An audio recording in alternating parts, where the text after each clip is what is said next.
Different headlines, but the same problems. Different industries, yet the same breakdowns. At a certain point, you have to ask, what's actually driving all of this? This is Beneath the Pattern, a podcast exploring the hidden patterns that drive the repeated problems shaping our culture. The tension we see in our politics, the burnout in our workplaces, the disconnection in our relationships, the mania in AI. They're all downstream of underlying patterns. And if we can start to see those patterns clearly, we don't just understand culture, we get the opportunity to shift it. I'm Scott Haber, and welcome to Beneath the Pattern. So I recently heard a story, and this is out of SXSW, where there was a room full of founders, entrepreneurs, technocrats, and it was a workshop and a talk on AI. And someone asked the question, how many of you guys are using AI multiple hours a day? Room full of people, everybody raised their hands. And he said, okay, now how many people are working less because of their use of AI? And one person, only one person raised their hand. So AI promises us so much productivity, great workflows, efficiency, doing our work for us. So what's going on if nobody's actually then doing less work?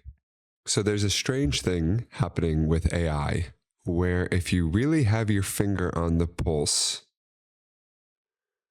the emotional sentiment of what seems to be happening with AI feels quite similar to crypto. And the emotional sentiment there felt quite similar to the dot-com bubble. And even there, it sort of felt like what I'd imagine was happening in the gold rush. You know, I remember I was talking to a founder at a Bitcoin conference. And it was a Bitcoin conference, but everybody there was talking about AI. And he was telling me, you know, I just got to learn this AI stuff. I just don't want to be left behind and miss the next wave. And it appeared to me then, whoa, I've heard that before. Just sub out the word AI for the word crypto, or I'm sure the dot-com bubble. And so I paused and asked him the question, before you had this idea of missing the next wave with AI, what did you call this fear? And he looked at me kind of funny and his brow scrunched. He said, that's a real interesting question. I'm going to have to sit with that. So every time I see people talking about AI, it is these incredibly, almost frenetic, rushed, optimistic conversations that are also, of course, mixed with some doom and gloom. And it delivers us this great promise of really doing everything for us. And with that, there's all this economic opportunity. There's all this upside, you can say. Now, the scary part, though, is the speed and the urgency with which it's moving, which stops to have you think, are we even moving in a direction that we want to be? Sure, we are building, but are we even pausing to wonder in what direction are we going? The underlying energy I see under all of the AI franticness is this urgency. Urgency is really a sense of acting from fear. And so it tells us a signal, there's wisdom to it, but if we act from it, we actually miss the wisdom. Urgency is like having a fire in your kitchen and trying to put out the smoke, but missing where the source of the fire is. The problem with this is not only do we miss where the source of the fire is, all of our AI, all of the tech we build becomes interjected and embedded with this sense of urgency. So the recipe at which we build a product becomes the DNA and the backbone of the product. You know, I have a founder who I work with who works super fast and he's experiencing explosive growth. And then as I work with him as a client, I watch as, wow, there's a lot of small things missing here in the onboarding. It kind of feels like they're just running through brick walls and not stopping for quality control. And so the energy at which we build a product constitute what the product is made of. And we see this with AI is there's this huge sense of urgency of like, gotta figure this out, gotta capitalize on the next gold rush, gotta win the arms race. But the question is, what is the race underneath? What are we actually trying to win? Because whatever we're actually trying to win here becomes the constitution, it becomes the composition at which we're creating AI. AI just becomes a proxy for the thing we're trying to solve, and then it gets worked into the technology. What do I mean by that? And I'll slow this down in a second. Back when I was day trading crypto, I noticed there was so much promise for crypto. And so there were all these promises of crypto leading to decentralization, crypto leading to distribution of wealth, crypto leading to anonymity. But you look at it 3 years later, and there's been lots of great use cases, and most of what dominates the space are memes and shitcoins. And so what I watched happen was this technology that had all this promise was instead being used to try and solve human insecurity. So people would rush in and say, oh, how do I make a profit off this? How do I make a short-term gain or get a short-term win so I can feel better, so I can make profit or status? And then the technology actually gets molded to the human insecurity. The technology actually becomes a function of the way the user is interfacing with it. So it became dominated by quick profit motives, schemes, NFTs, quick trades, deception, pump and dumps, etc., because the underlying energy that it was being built upon was human insecurity. And the strategy to solve for that insecurity was, how do we make a quick buck? And if we make a quick buck, we might feel more secure. And so we can build every technology in the world, but it doesn't so much matter if we are trying to build it in order to feel secure. Because what we end up doing is using the technology as a surrogate to security. And by that very nature, we make the technology an expression of our insecurity. So let's back up. What in the world do I mean by security? You could really use the word safety. I know that word's used a shit ton. And how I think of safety isn't a matter of the resources you have. It's not about whether you're wealthy or not. It's the resourcefulness you have. So there is no safety outside of you, because the world is always changing, and it is temporal, and everything can be taken away in a moment. So if you are betting on safety outside of you, it's a losing bet. So really what safety tends to look like then is how someone is responding to and navigating the world.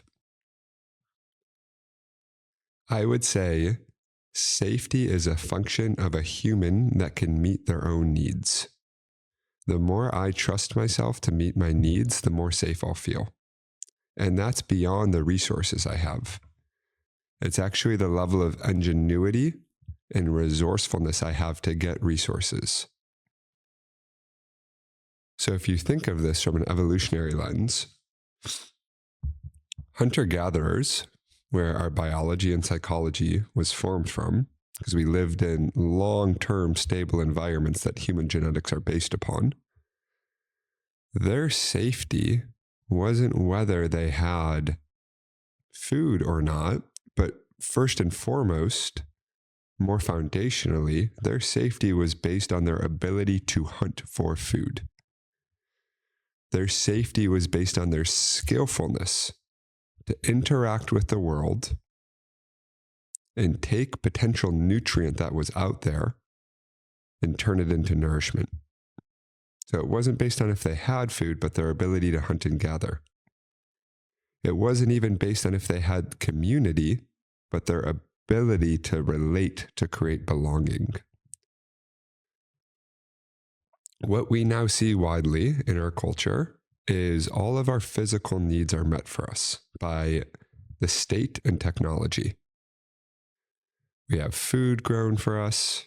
We have shelters built for us, transportation, healthcare, and all these things are absolutely wonderful. But what happens is as all of our needs are met for us, we develop less trust to be the person to meet our needs ourselves. And again, the recipe of safety on a deep level is not just having our needs met, but it's trusting ourselves to navigate throughout the world and to interface with society to meet our own needs. It's our skillfulness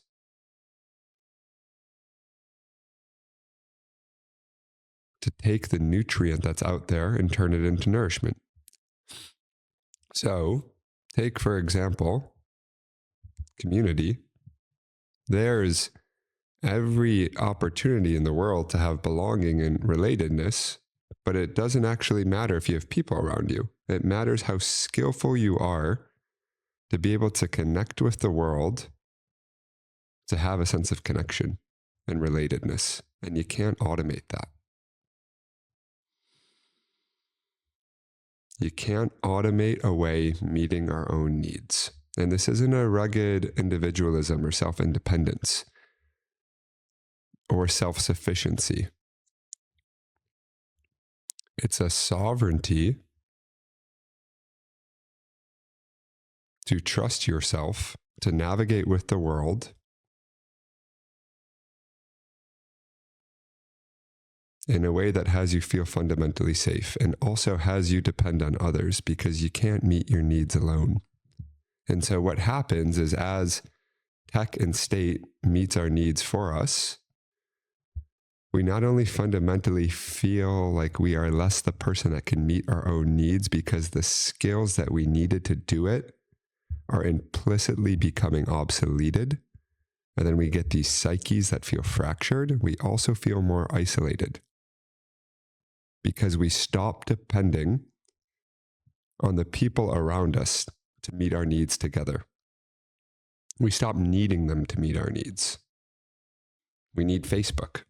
And Facebook becomes this abstraction, this layer of distance removed from reality, this tech-mediated connection that's a layer removed from actual reality, proximity, and biology of what our needs need.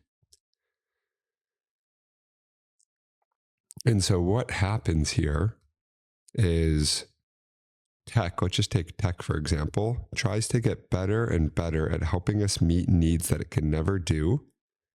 And as that happens, we lose more and more skills to meet our own needs and become more and more unsafe. Even as we have more resources, more opportunities in abundance than ever before. This is how the paradox gets created that we feel more impoverished in modernity than ever before, even though we live in a more resource-rich world than we've ever lived in. So let me give an example, and then I'll bring this back to AI. Just take human connection. We started having to talk in person, having shared language.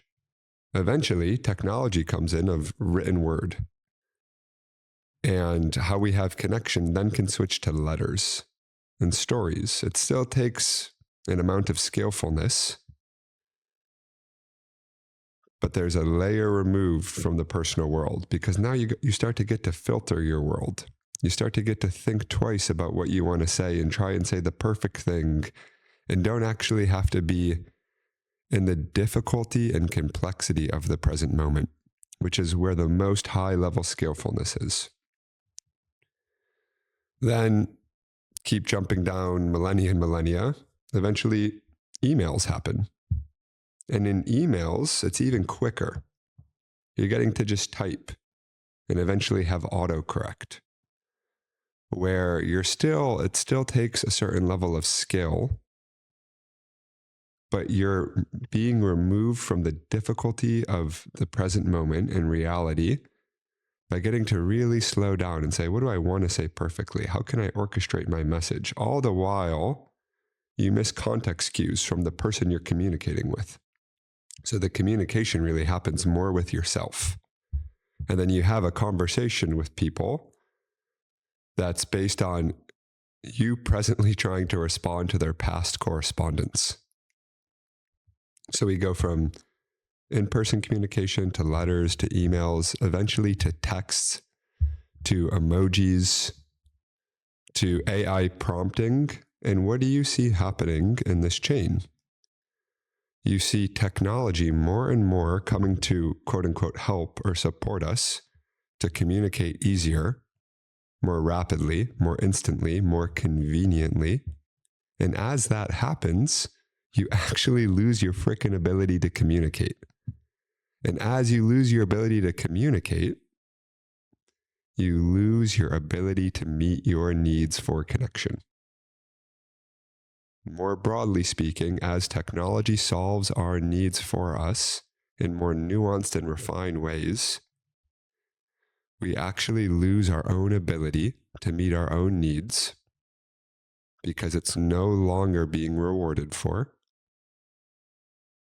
at least not in corporeal and survival ways, because you can survive without community. You'll just feel dead inside. You won't feel like you're thriving.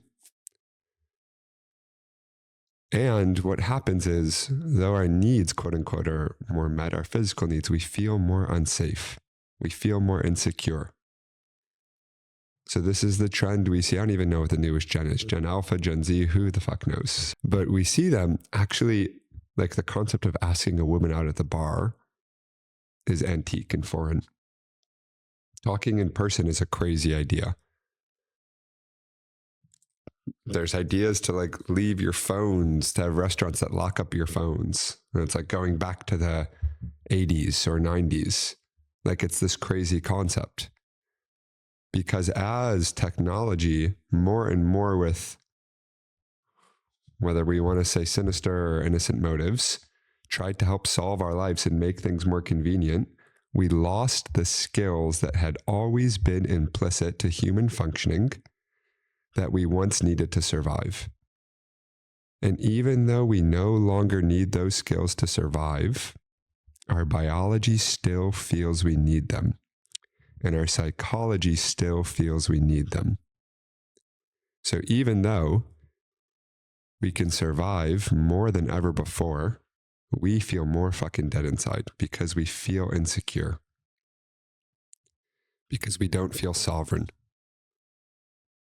Because though our needs are being met, we are not the person meeting them, so we don't actually feel like they're being met.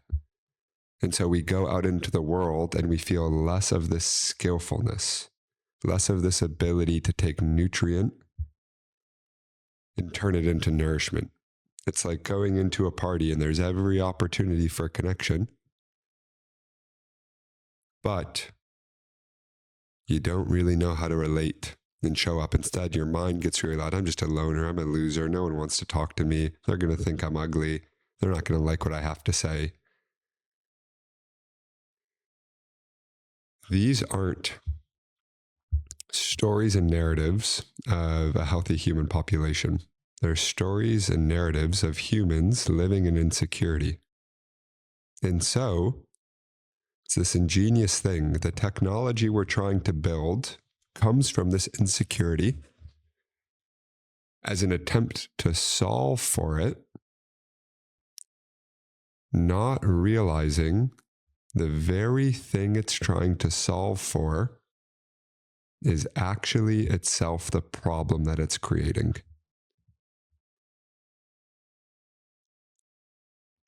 So that's what I see on the deepest level happening with AI. It is like the perfect externalization of our resourcefulness.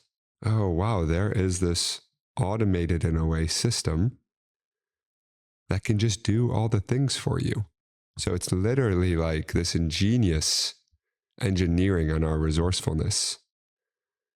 And it's the biggest double down, the biggest pushing our chips in the center on modernity and the way we've used technology, saying, well, if the technology just gets better at doing what it's doing, then we will be happier, healthier, have more free time, and live in a panacea of luxury. But what we missed was, what is the underneath dynamic in the first place that technology is being created upon, and how is that creating the problem? So instead, what you see is you go into these rooms of founders, and everybody's using AI with the promise of, holy shit, look at how efficient and optimal these are for workflows. Yet in a room of maybe 80 fucking people, one person raises their hand and says, yes, I am working less because of AI. Isn't that insane? And so this mad rush to AI and to solve it and to use it is really a mad rush to not feel insecure.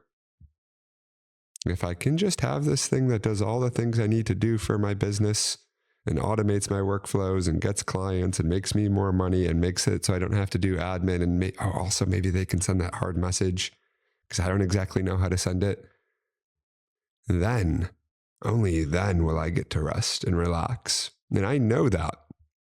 I know that feeling with my business. But what ends up happening is when I use AI for that hard message, I actually feel like I got a little bit robbed. I actually feel like I got the slight of it. Because what is so freaking rewarding for me about the work I do, or really about life, is the process itself of going through something that was difficult and getting to the other side and getting the growth. What happens if we automate that largely away? What do we think our children are going to look like if the baseline is them using ChatGPT for most hard communications? How competent will they be to interface and navigate with the world? What do we think our businesses will look like if most of the way we've solved problems isn't human to human, but through an AI interface? And if we're using AI and it's helping us solve all these things in our business or our life, and it's getting us our goals, which it very much can do that, but we actually haven't learned the hard skill of being with hard things, how do we really enjoy our life? Because then you have all the fruits of your labor, but you didn't really have to learn how to do the hard labor. And then so really then what you're optimizing for is a life of convenience. And so what happens is when life feels difficult or tense, or there's an opportunity to use your skillfulness or meet your needs and argument with your partner or your co-founder, you have less ability to show up for the moment. Because what you've done was optimized for convenience, automated your problem solving, and outsourced your sovereignty to solve the problems. Now, this doesn't mean that life has to be hard and AI is all bad. I think there are potential really good use cases of it. But if we are using it as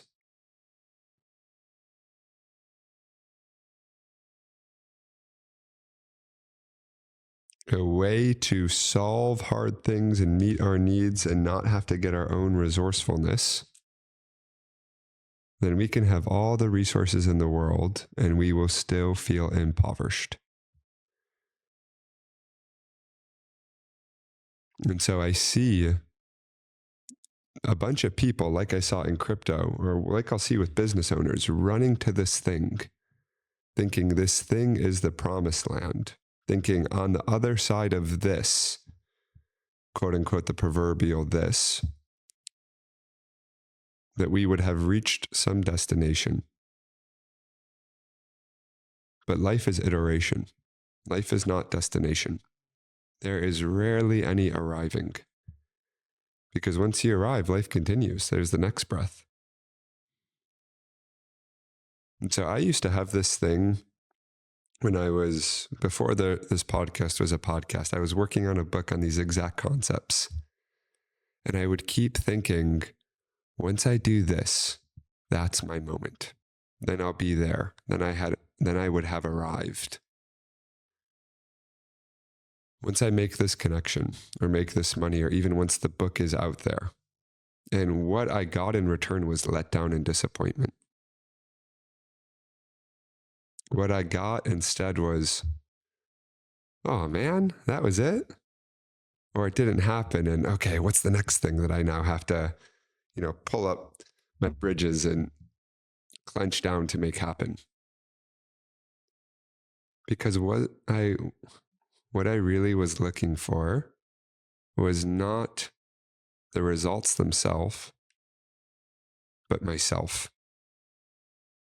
What I was really looking for was not the validation from others or the finished product, but the confidence in my own ability to do it.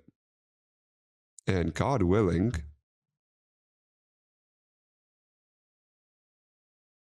I am a growing, never-ending project of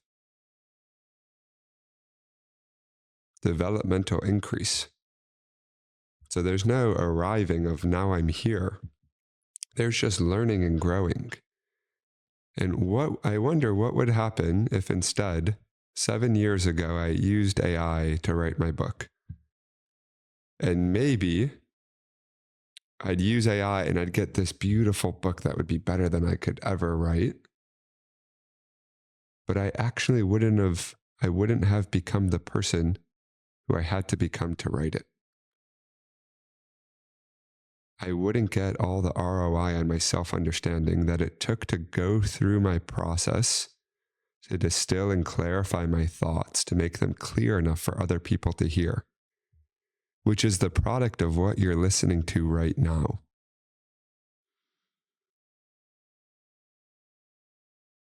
Because really, everything in life is just this incredible opportunity for self-development.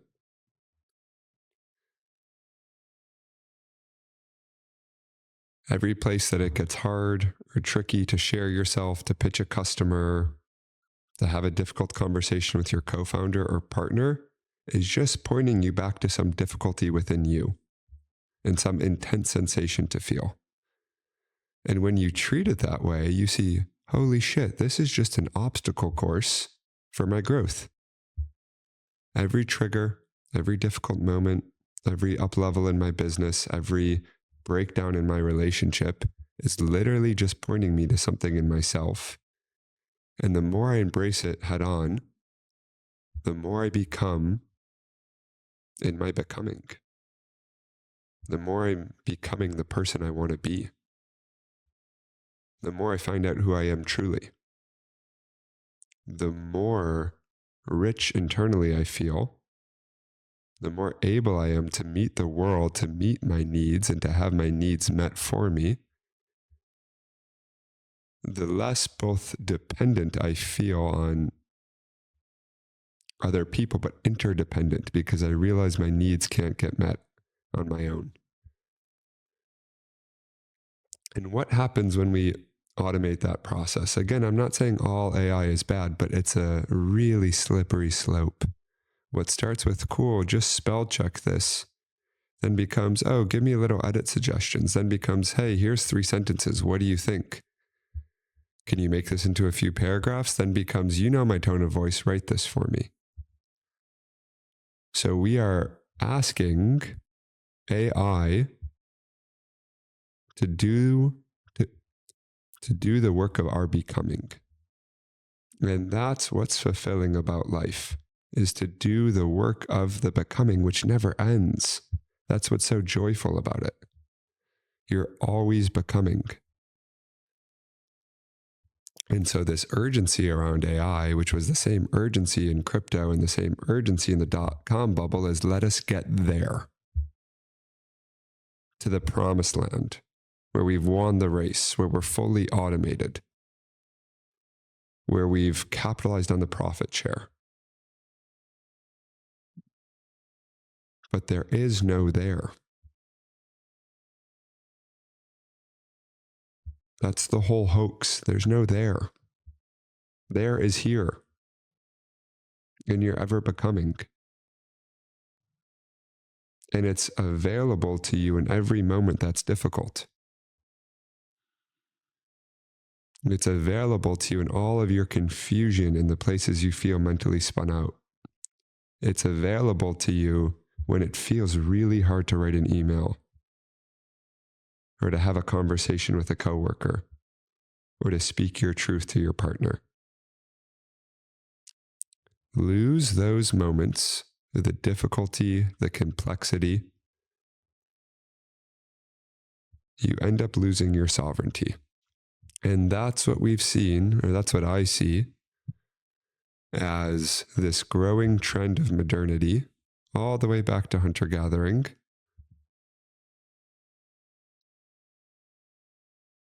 More and more, it's a technological push to automate our lives, to solve our needs.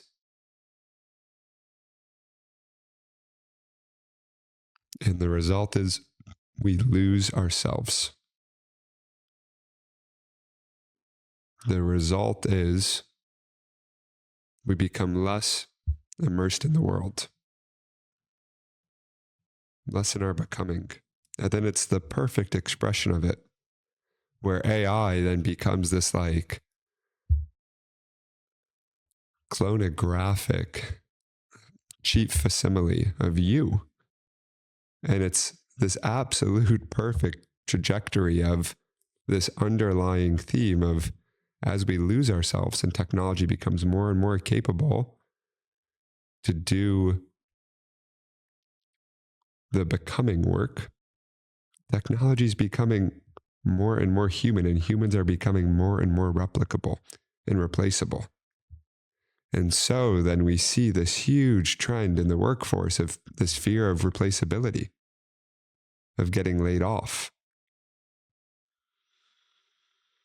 Because when we're not sovereign, we are replaceable. The people who I see who are least replaceable are those who are not outsourcing their wisdom,